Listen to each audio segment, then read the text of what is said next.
Hey everybody, welcome to the Thigh Company channel on today's episode of our Ask Reddit series. Guys, make sure to subscribe, like this video, and comment down below so we will be ready for our next episode.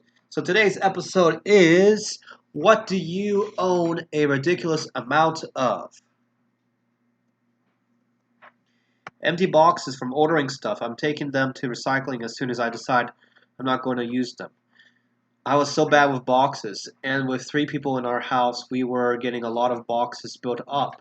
I finally got rid of them all, broke them down, and recycled them. Then I had no boxes to wrap anything in for Christmas, and I had to buy boxes. The box cycle is a savage and heartless one. Lumpy Christmas presents are more fun. Things are never going to happen. You need those boxes. Moomin tea mugs. I have close to 60, all different. My mother gifted them for years in my advent calendar, and she got a bit carried away. I want some mugs so bad. In Norway, they used to give you one for each time you donated blood. For some reason, I don't think they do that anymore. Tea. I used to work in a tea shop and was able to get an insane amount of loose leaf tea for free.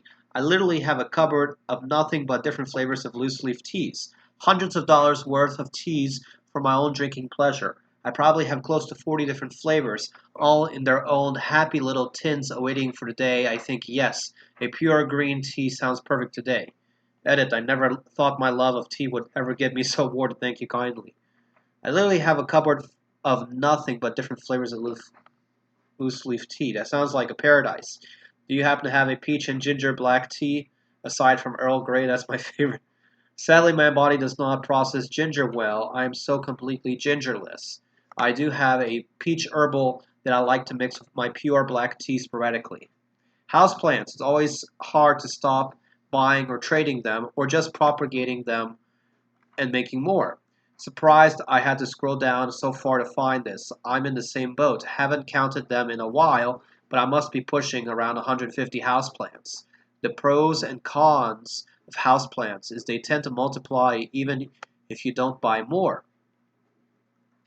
Rocks. I have a rock collection, precious stones, fossils, and other cool minerals. When I tell you my room shines purple because of all my amethyst clusters and points, I mean. Working on uploading pictures, y'all. I'll showcase my favorite when the links get here in time. Still having trouble with pictures. Reddit won't load my recent pictures. Only shows pictures from 2 years ago. Minerals, they're minerals, Marie. As soon as I saw rocks, I fully expected this comment. Were you raised by geologists? Both my parents are geologists. Among the three of us, we have a serious rock problem. My mother brought a new china cabinet, and it had all these LED lights on it too, and glass shelves. Three-fourths of it turned into rock display cases with some actual china tucked to one side. Also, great collection of sand. Paper clips. I have a whole drawer full of them.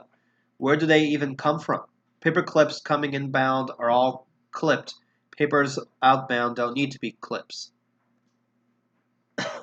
Salt and pepper shakers. I guess 7 pairs isn't ridiculous for some niche collector, but I am not.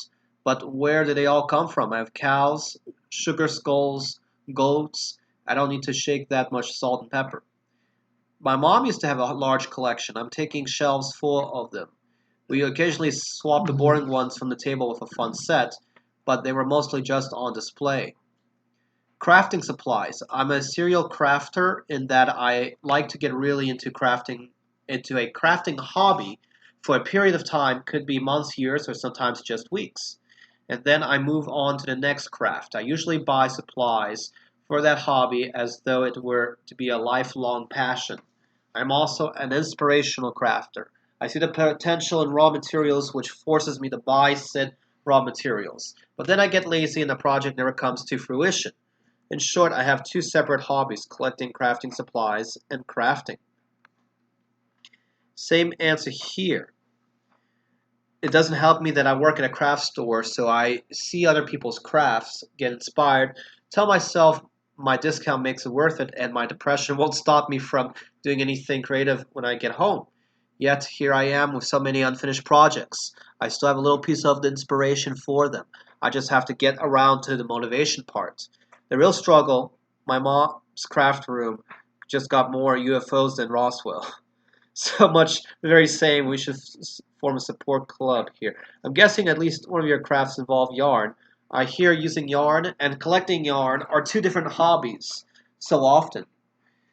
That's a bingo. I had a very long knitting phase. It was a huge part of my life. Like, I went to a social knitting club circle weekly, with the exception of a blanket that I finished at the beginning of the pandemic. The blanket had been intended for my best friend's baby, who is now in first grade.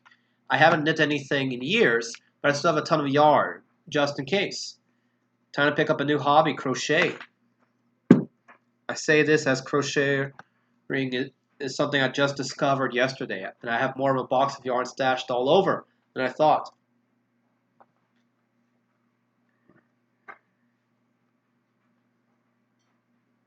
Records. I have a collection of more than 2,000 of all of them. Back in the 80s, all my friends gave me their records when they bought CDs. Many people would kill for a good vinyl collection these days. Moving records is such a pain. I moved around with them almost 10 years ago, and the records were the hardest part of the move. Worth it though. Steam games, yes, the same, 80% of which I've never played. I discovered that you can make a dynamic collection that holds only the games you never played. It's much easier than to take the number down.